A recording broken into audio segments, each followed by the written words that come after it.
Hello संग मैंने welcome to my channel. आज आम अंडा पोई आलू आउ सोयाबीन एक सुंदर रेसिपी बनैबा।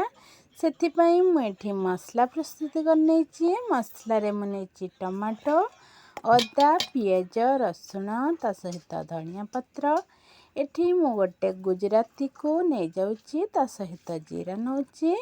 एबे आमे मसला को बाटी नेबा। एपटे मु किछि गरम पानी करथिली सोयाबीन को बतुरई नेछि। एबे सोयाबीन हमर पूरा सॉफ्ट हे आछि ताको आमे एमिति चिपुडी की सेथिरो पानी बाहर करनबा। एठी मा सबु तक सोयाबीन नु एमिति पानी चिपुडी की बाहर करनेउछंती आउ ताको गोटे अलगा जगह को बाहर करनेचंती। एठी मु तरकारी पई गोटे कप मसूर डाली नेछि। एठी आमे आलू आउ पुई को काटी नेछु।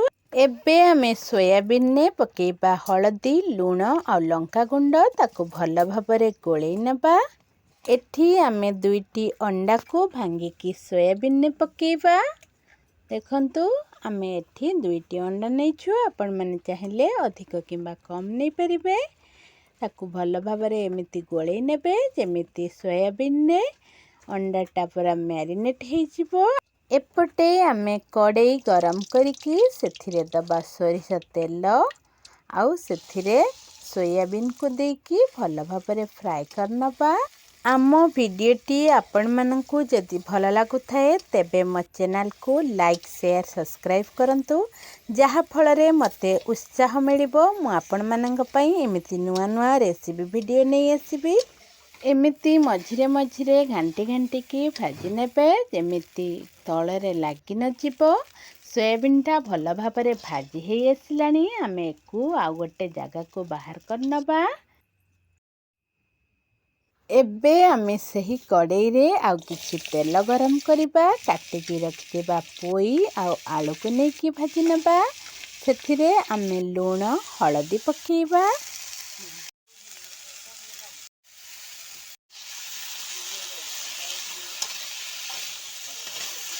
किछि समय ताकू भाजी सारिबा परे काटिकी रखिबा पियाज को नै जिबा आउ ता सहित मिसेकी भाजीबा।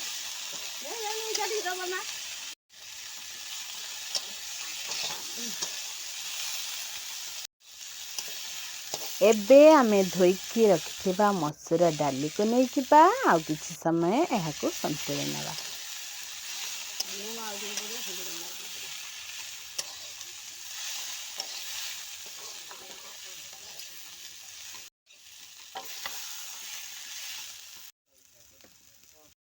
बे आमे एथिरे गरम मसला गुंड पकेइबा आउ टिके ताको एमिति भाजी नेबा।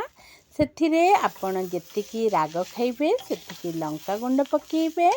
लंका गुंड पकेइ सारिबा परे ताको एमिति आउ टिके भाजी नेबे।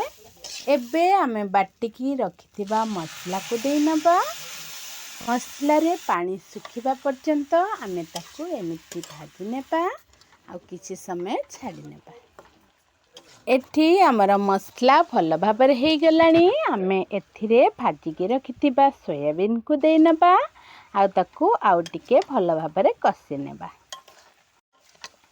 एठी आमर सबु तक परिबा ता सहित सोयाबीन पूरा भल भाबरे कसी हे आसीथिला। मु सेथिरे देइची पानी। एमिति पानी देले झोल रहिले मते बहुत भल लागे। आपण माने चाहिले एहाकू कसा टाइप रो करिकी खाइ परिबे। एबे आमे एको ढांकी की सिजिबा पई छाडी नेबा। एबे हमर सोयाबीन सहित सबु तक परिबा सिजिकी रेडी हे जाइची। आजि पई रहिली पुणी देखा हेबो एक नुआ वीडियो रे।